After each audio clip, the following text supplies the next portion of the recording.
Thằng nào có bay của ta? Chị tao. Chị tao nè. Chị mâm bé. Giờ lên bay đi à, giờ chỉ một là giờ chỉ trăm mỗi chỉ nhau mà. Chị kia. Lý chè thằng nào sành à? Sành ba. Sành ba đó. Con nhớ thì to. Nhớ em tìm mất công thôi. Tìm mất công đó. Có kiểu lớp bây giờ hả? Tôi cần đất tàn á. Chỉ cần ta. Chỉ cần ta đó. Lý của tao ba sẽ hiểu chị à? Chị tao. Chị tao thế á. Lý chè thầu con lấy phê giờ. Chị mình đi phá. Chị mình lấy phê thế. Lý có nhớ dòng lý có chứ? Nhớ rồi nè. Lý bút chỉ nhau mà. Là nhớ. Lý chè cháu nè, dòng xe tập bóc rồi. Nhớ rồi. Có lưỡng bê lý chà. Có lưỡng bê hồ vàng này. Đã là có nhớ từ tôi à?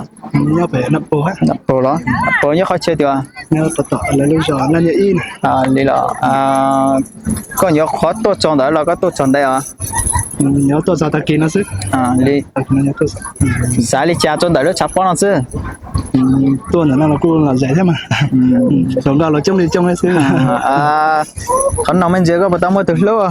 Cô chị tao à? Chị tao đó. Chị tao mua rồi. Lý tuần đã buồn chế đó tới từ yêu cháu xe là yêu xã là yêu từ lâu nè. Chị tao bỏ lên thế à? Chị tao là anh chạy trong này chúng mới đi từ học xe đi đó. Trong ta xin mà lấy lòng gạo sữa. Đây là chạy đi là chưa cha. Có thể lịch sử nó giá toàn đây có những chữ đấy từ con nhẹ chứ. Giờ đi thấu cái phây bữa tao. Có lúc phây và xiông này. Và xiông. Giờ từ tiên làm đã lúc nick phây và xiông nó lên từ sáng mua từ lâu. Cho lòng gạo lên từ sáng nhiều trò đó. Cái bạn tôi đâu cú đấy. Lên từ sáng tao từ lúc về họ cái bảo tôi từ bài nó này. Chào bạn kia. Nhớ rồi. Nhớ rồi. Có lưỡng bê ly trà này. Lưỡng bê hoa dĩ nào xảy ra? Dĩ xảy ra là có nhớ từ tôi. Cũng nhớ Hội Khương tôi. Hội Khương. Hội Khương nhớ ở đây nè. Cái có vậy. Có tiếng nhớ Hội Khương có tuần đỡ có chụp báo thế. Đã tôi xưa đây chỉ tao bao nhiêu tiền này? Ấy rõ cái tình cảnh đó là cái tao. Tức là ta. Cái tao đó. Đi có mẫu hơn lửa rồi nhất trí thế nào? Mới hơn lửa. Hơn lửa rồi. Có một trái xiong hả? Cũng cậu chưa xong. Cậu chưa xong đó. Họ yêu gì là do? Chị ta sai vô thế. Đi chạy xí rồi thế nhẹ tao cá yêu thế đi yêu làm tao mà. Thôi anh nói cái gì vậy? Nào mà. Có cái Facebook của tao. Cũng Facebook Giang Thị Dĩ nào. Giang Thị Dĩ đó. Nếu giờ bằng gì tụi nó giờ bây từ trái mong đừng có hành xe lọ xe thế. Lần bây hồ gì Giang Thị Dĩ á lên kiểu sắp bao thế. Sản gì thì chế hôn cử tuần thì nữa. Chào bên nó mà yếu chỉ này trong gì ở. Chào em đó. Trời. Nhớ rồi à? Nhớ rồi. Có lần bây ly trà này giờ? Cũng lúc bây ba này, cũng bây nhớ đâu thành này. Ly có sành mát chưa?